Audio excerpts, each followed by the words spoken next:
아브라함의 하나님, 이삭의 하나님, 야곱의 하나님, 우리 주 예수 그리스도의 하나님 영광의 아버지, 이 아침에도 예수 그리스도를 통하여 그의 보혈을 통하여 우리 모든 죄를 구속하시고 자녀 삼으신 그 하나님 아버지의 이름을 송축하며 그 이름이 거룩히 여김을 받으시옵기를 원합니다. 주님의 뜻을 바라보며 모든 인생 이방과 백성들의 계략과 계책이 무효되는 날을 바라보며 아버지 주 안에서 이 아침에도 새벽 미명에 나왔사오니 하늘문을 여시고 우리에게 은혜를 내려주시고 깨닫는 은총이 있게 하시며 아버지 하나님이여 우리의 영이 더 맑아지고 아버지 더 강건해지는 시간 되게 하여 주옵소서. 잠들어 있는 지체들에게도 동일한 은혜와 평강을 내려주시고 항상 말씀 안에서 온전히 승리할 수 있는 저들 되게 하여 주옵시고 시험에 들지 않게 깨어서 기도하는 저들 되게 하여 주옵소서. 주 예수 그리스도의 이름으로 감사하며 기도합니다. 아멘. 시편 33편 16절부터 보겠습니다. 시편 33편 16절. 많은 군대로 구원받은 왕이 없으며 막강한 힘으로 구제받은 용사도 없느니라. 안전을 위해서는 말도 부질없는 것이요 그 막강한 힘으로 아무도 구해내지 못하리라. 보라, 주의 눈이 그를 두려워하는 자들 위에 있으며 그의 자비를 바라는 자들 위에 있어 그들의 혼을 사망에서 구해내시며 기근 속에서도 그들을 살게 하시는도다. 우리의 혼이 주를 기다리니 그는 우리의 도움이시며 우리의 방패시라. 우리의 마음이 그 안에서 즐거워하리니 이는 우리가 그의 거룩한 이름을 신뢰했기 때문이라. 오 주여, 우리가 주께 바라는 대로 주의 자비를 우리에게 베푸소서. 구약성경 속에서 우리는 실질적으로 지금 오늘 말씀이 그대로 이루어진 것을 볼 수가 있습니다. 많은 군대로 구원받은 왕이 없다. 막강한 힘으로 구제받은 용사도 없다. 역사가 증명하는 겁니다. 그래서 구약성경은 우리에게 어떻게 행해야 될 것을 교훈으로 주셨다. 사도 바울이 이전에 기록된 것은 우리에게 교훈으로 주셨다. 이렇게 증거한 것처럼 하나님께서 옛날 구약시대 이스라엘 민족들에게 여러 번 얘기한 게 이집트의 말이나 병거를 의지하지 말아라. 그 왜 그랬을까요? 그 말이라는 것은 힘의 상징입니다. 파라오가 말과 병거를 가지고 이스라엘 사람들을 뒤쫓았지만 결국 물 앞에서는, 바다 안에서는 꼼짝을 못한 거예요. 세상 사람들은 자기가 가지고 있는 것들을 의지하지만 그것보다 더 큰 하나님의 능력이 임하면 다 무효가 되는 것을 모릅니다. 그렇기 때문에 이게 우리 인간의 얄팍한 그러한 심정. 돈 좀 있고 몸 좀 건강하고 자식 떼려면 그 자기가 최고인 줄 알고 이렇게 교만한 사람들을 우리는 많이 봅니다. 그러다가 갑자기 병이 들게 되고 쫄딱 망하게 되면 그때는 의지할 게 없으니까 얼마나 사람이 치사하게 되는 건지 모릅니다. 그렇기 때문에 이 말이라는 것은 빨리 달리고 또 달리는 가운데서도 위에 탄 사람을 떨어뜨리지 않기 위해서 균형을 이루고 끝까지 달려줘야만 되죠. 그리고 그 위에 탄 사람을 항상 의식해야 됩니다. 근데 말이 자기가 위험하게 되면 그거 다 잊어버립니다. 말이나 로봇처럼 되지 말라. 아무리 내 말이 빨라도 적군의 말이 빠르면 소용없는 거예요. 아무리 멋있는 사람이 탔을지라도 상대방이 총을 가지고 쏘면 할 수 없는 거예요. 또 말이 갑자기 비틀거리면 자기는 떨어지게 되고 또 너무 빨리 달려도 적군에 들어가 포로 잡히게 되고 그렇기 때문에 차라리 말을 통제하지 못한다면 걸어가는 게 낫죠. 말에서 떨어져서 다치는 사람이 많습니다. 옛날 사람들은 말을 의지했습니다. 앞으로 환란 때가 오게 되면 이제 다 망하게 되면은 에스겔서 보면은 기병대들이 이스라엘 침공하러 내려온다. 또 말을 의지하는 때가 옵니다. 그리고 옛날 전쟁할 때는 말을 탄 군대들이 그냥 전멸하면 그건 완전히 끝난 거예요. 장수들이 말을 타고 그 따르는 용감한 사람들이 말을 타는데 그 사람들이 다 멸해버리면 그는 전쟁이 진 거죠. 그래서 하나님께서는 여기 말이나 말을 의지하지 말아라. 안전을 위해서는 말도 부질없는 것이라. 안전하지 못하다. 다시 말해서 세상에 어떤 것도 안전한 게 없다. 요즘 말하면은 무기를 의지하지 말아라. 핵무기를 의지하지 말아라. 뭐 전투기라든가 탱크를 의지하지 말아라. 결국 안전하지 못하다 이거죠. 비행기도 떨어지지 않습니까? 안전한 게 아무것도 없어요.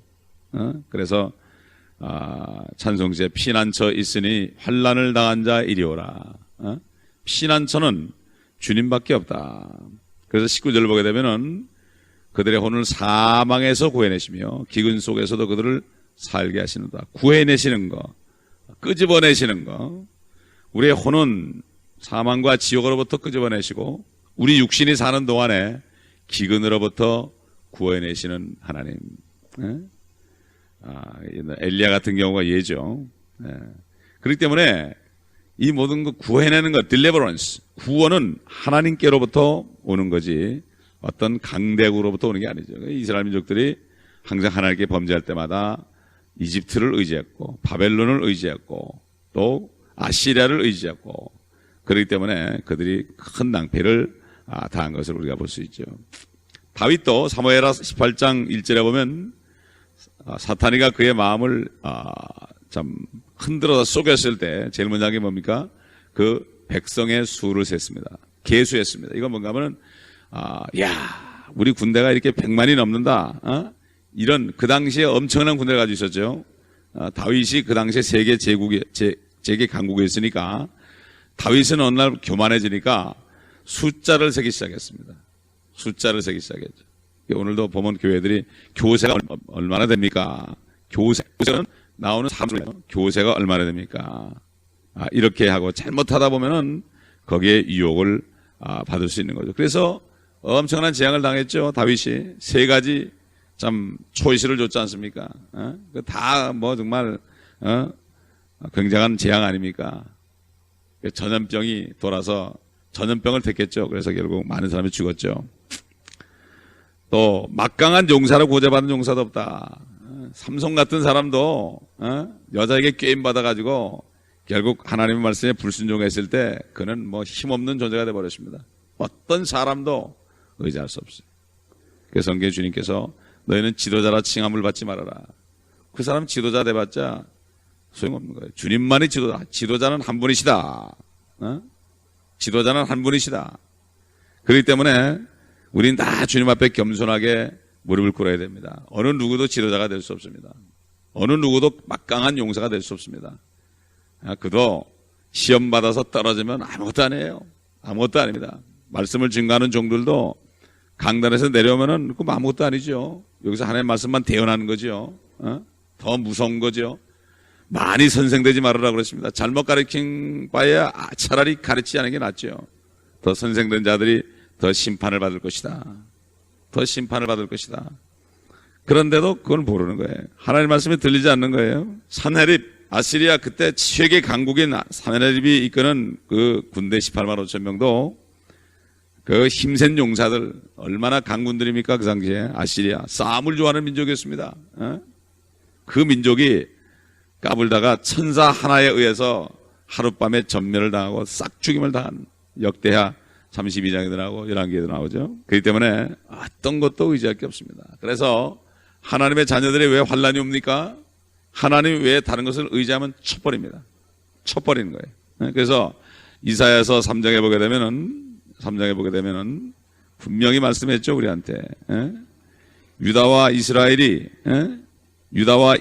의지하는 걸 다 제해버린다. 보라 주 만군의 주가 예루살렘으로부터 또 유다로부터 의지하고 지지하는 것을 제한하니 곧 의지하는 모든 식량과 의지하는 모든 물과 용사와 전사와 재판관과 선지자와 총명한 자와 원로와 50부장과 존귀한 자와 상남자와 정교한 기술자와 설득력 있는 웅병가라. 또 내가 아이들로 그들의 통치자들이 되게 하고 악의들로 그들을 다스리게 하리라. 백성들은 모두가 서로 그의 이웃에 의해 압제당할 것이며 아이는 노인에게 천한 자는 존귀한 자에게 대적하여 교만하게 행동할 것이라. 어떤 사람이 자기 아비의 집에서 자기 형제를 붙잡고 말하기를 너는 옷이 있으니 우리의 치리자가 되어서 이 파멸을 네 손에 두라 할 것이나 그날에 그가 맹세하여 말하기를 나는 치유하는 자가 되지 않겠노라. 내 집에는 빵도 의복도 없으니 너희는 나를 백성의 치리자로 삼지 말라 하리니. 이스라엘 민족들이 주님보다 물질을 의지하고 사람을 의지할 때 이렇게 먹을 것이 없으니 먹을 것이 없는 사람이 어떻게 정치를 하겠습니까? 대통령이 되라도 아이고 나는 먹고 살기 힘들어서 못하겠다 이렇게 얘기할 것이다. 그렇기 때문에 모든 것이 하나님의 자녀들의 잘못이에요. 한국도 왜 이렇게 정치가 문제가 됩니까? 하나님의 자녀들이 잘못됐기 때문에 그 어린 아이들이 통치하는 거예요. 자기들이 뽑아놓고 자기들이 하나님을 버렸기 때문에 그런 자들이 아이들이 통치하니까 맨날 비웃고 욕하고 그러는 거예요. 그러니까 자기 자신을 회개해야 되죠. 교회가 먼저 회개하고 하나님보다도 물질을 의지한 것을 회개해야 됩니다. 그래서 이 마지막 때 점점 힘들어지는 때에 그리스도인들이야말로 주님만을 의지해야만 불경기 가운데서도 어려운 가운데서도 주님의 손길로 구제받죠. 우리 그리스도인들은 남들이 힘들 때, 남들이 굶어 죽을 때 그때 빛을 보는 거예요. 먹을 게 없고 마실 게 없을 때 엘리야는 풍성히 먹고 살았습니다. 과부의 집에 가서 하나님의 말씀에 순종했을 때 자기 말로 얘기해서 비가 오지 않게끔 다 한 거거든요. 우리 그리스도인들은 심판의 메시지를 전해야 됩니다. 그래가지고 심판이 올지라도 우선 내가 고통당해야 되지만 하나님이 기근으로부터 구해내신다 그랬어. 이 원리를 알아야 되는 거예요. 그런데 많은 그리스도인들이 남들이 안 될 때 같이 안 되고 남들이 잘 될 때는 또 같이 나는 안 되고 이런 걸 너무 많이 봐요. 그렇기 때문에 우리는 주님만을 의지하고 먼저 하나님의 나라와 그 의를 구하면 이 모든 것을 너에게 주실 것이다. 먼저 하면은 손해나죠. 물질도 손해나고 먼저 하면은 여러 가지 손해가 많이 오죠. 그러나 결국 나중에는 더해주는 역사가 있다. 그렇기 때문에 하나님을 두려워하고 그의 자비를 바라는 자들에게 그 주의 눈이 있을 것이다. 어제도 우리가 본 말씀처럼 많은 사람들이 하나님이 어떻게 알겠느냐, 내가 숨어 사는 일을 어떻게 알겠느냐. 세상에 인공위성 2층천에 있는 인공위성 가지고도 한 사람을 끝까지 따라가서 그 이불 속에서 뭐 하는 것까지도 다 아는데 세상에 하나님이 모르겠습니까? 그걸 통해서 우리는 하나님의 눈길을 항상 의식하고 혼자 있을 때 하는 말과 혼자 있을 때 하는 행동을 더 조심해야 됩니다. 사실 사람하고 같이 있을 때는 그들이 아니까 금방 지적당하지만 혼자 있을 때 생각하고 말하고 불평하고 원망하는 거, 이거 주님이 다 보고 계시죠. 사람들은 어떻게 아시겠느냐, 하나님이 지식이 있겠느냐, 이렇게 무지한 민족이 돼버렸습니다. 자, 20절로 22절에 가보면은 19절까지는 그들이 나옵니다. 3인칭이 나옵니다. 그러나 이제는 우리로 바뀌어버리죠. 우리. 세상 이방인들은 그들은 이렇게 하지만 우리는 우리의 혼이 주님을 기다리겠습니다. 또 그는 우리의 도움이시며 우리의 방패시라.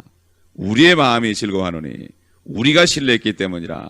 우리가 주께 바라는 대로 우리에게 베푸소서.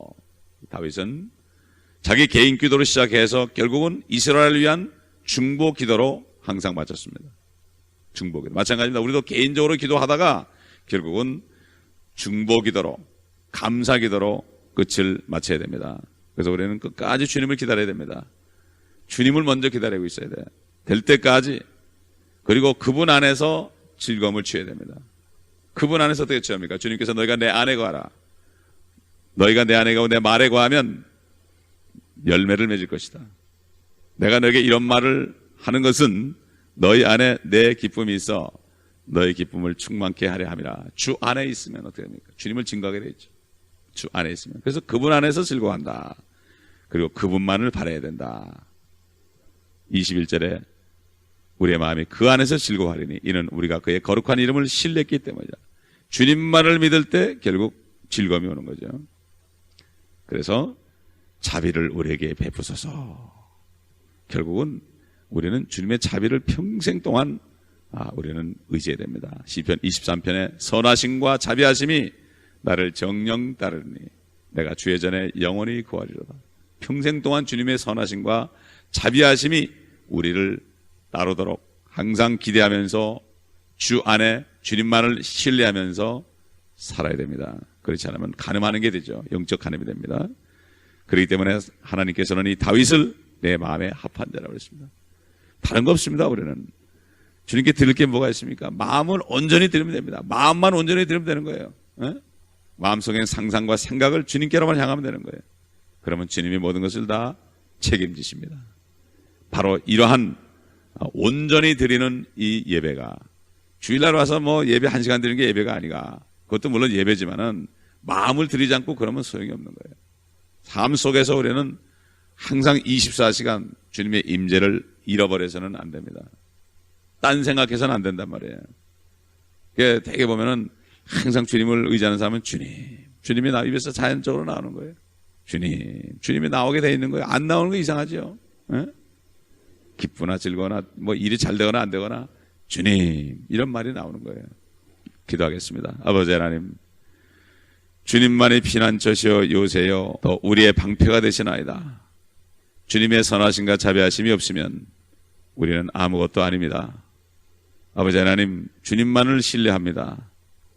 오늘도 주님만을 신뢰하며 우리에게 주신 이 하루를 살아갈 수 있도록 도와주옵소서. 내일 염려하지 않고 올지도 안 올지도 모르는 내일을 염려하지 않고 오늘 하루를 주님의 자비하심을 바라며 살겠사오니 주님을 바라며 살겠습니다. 주 안에 기쁨이 충만한 하루가 되게 하여 주옵소서. 우리 주 예수 그리스도의 이름으로